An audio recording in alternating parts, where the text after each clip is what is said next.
20-0 scoreline feel a bit harsh after that effort? Maybe a little, yeah. You know, I thought in the early part of the game is, when they got opportunities, they took them. When we got opportunities in the game, we just didn't. And we're always going to be challenged a bit today. Given the situation we find ourselves in, we've had one training session with a new spine thrown together, and but ultimately just didn't have the quality today to open them up consistently enough. And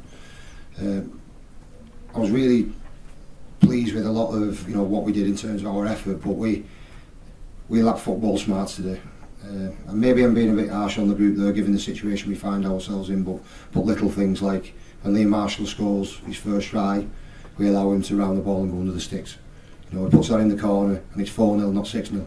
Little bits of detail that are just, I say, a lack of smarts. Then he scores 12-0, not 14-0, for example. So we just didn't handle a number. That's one isolated incident, but there are a number of others. Ball steals today, I just couldn't quite work out what was going on there. Some big momentum shifts in the game, but what I've got to say is that the team that deserved to win won. You're missing a 1, 6, 7 and 9, but does that explain some of your last tackle options were a bit poor at times, weren't they? Yeah, I mean it is challenging. When you're missing those those regular halves, so to speak.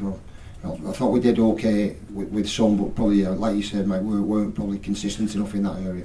I did think, Moses and Bide, had a good game. And, he's being challenged there at the moment in terms of running the team, but he's holding up to it really well. He's one that he's sticking to the game plan. He's got a calm head on him. I just think around that today, and I'm talking about everybody there. There was just numerous instances throughout the course of the game where we just needed to be smarter. You mentioned the ball steals. I think it got under Al's skin a little bit because obviously he was a victim of a ball steal, and that was clear. And then there was some given the other way. Do you have to just take them on the chin and get on with it? Well, you do, but we didn't. What we did is you always a ball steal, so we'll try and get one back, and it just doesn't work. You end up putting yourself under more pressure. A few times we threw the ball out to tackles on the floor and lost possession. Can't do that in big games against quality opposition. So yeah, those are the little moments that I'm talking about in the game where we just need to be a bit more patient, and hopefully we can learn lessons from that, because I think we were 10 errors and 8 penalties, or vice versa. You can't do that in a big game against good opposition. A couple of opportunities, certainly Harry's first 2 opportunities, he's so close, and that could have perhaps made a little bit of a difference. Yeah, it could. Fine margins in big games, aren't there? And Harry very nearly, scored a couple of times there, made a break in the second half, and we don't quite finish the opportunity. But again, we don't take the tackle.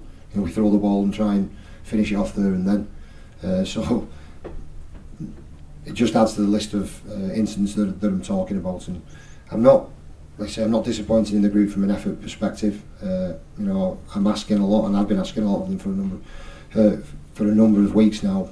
But at the same time, we can make it a hell of a lot easier on ourselves if we just get a lot more hard-nosed in terms of our approach. I'm looking at who you have missing and what sort of formations went through your head before you picked your 1, 6, 7 and 9 today. It was probably one of the most difficult weeks in terms of trying to nail down on, because I think the challenge with it is we almost had, without having the options, we had too many options, if that makes sense. It's like you could have gone in any different way.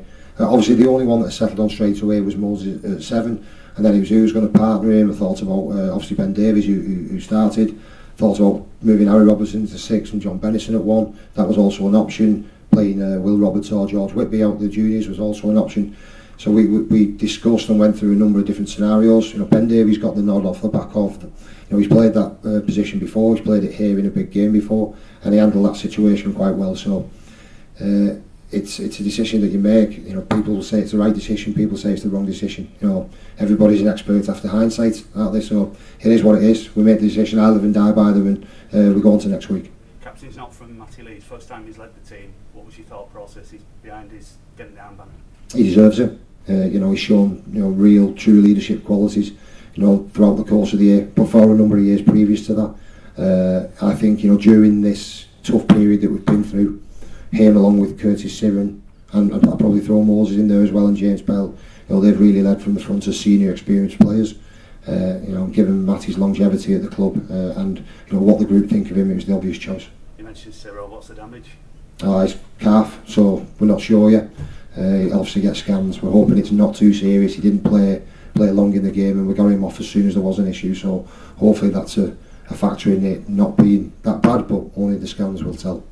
Johnny Vaughan pressed his claim, I thought he some nice touches there at times. Yeah, he did. Johnny came into my thoughts, you know, for starting the game, and you know, having him on the bench was.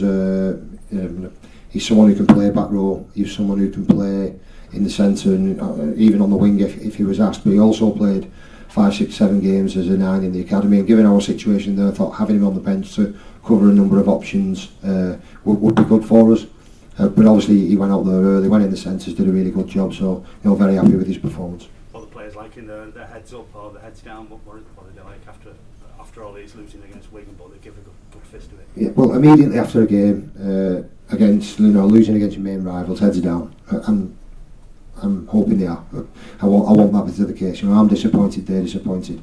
But what's important is they don't stay down for too long. We've got a run of games in now to the end of the season, and we need to just fight as hard as we can to pick up as many points as possible. And I believe if we do that and stick together, I believe we'll accumulate enough points to finish in the playoffs, and then we give ourselves a good look at it. So our ambitions in terms of what we want to achieve at the start of the season haven't changed. Anybody due back next week, or are you and Robes dusting your boots off? Yeah, it's not got that bad. I don't think it will, but I think, well, obviously Johnny Lomax returns from suspension, so that's going to be a huge list for us and probably settles our half combination down a little bit. But yeah, other than that, maybe Sione Matauti might return. So again, if Sione does return, that's going to be a huge boost for us, because obviously we're thin on the ground at the moment.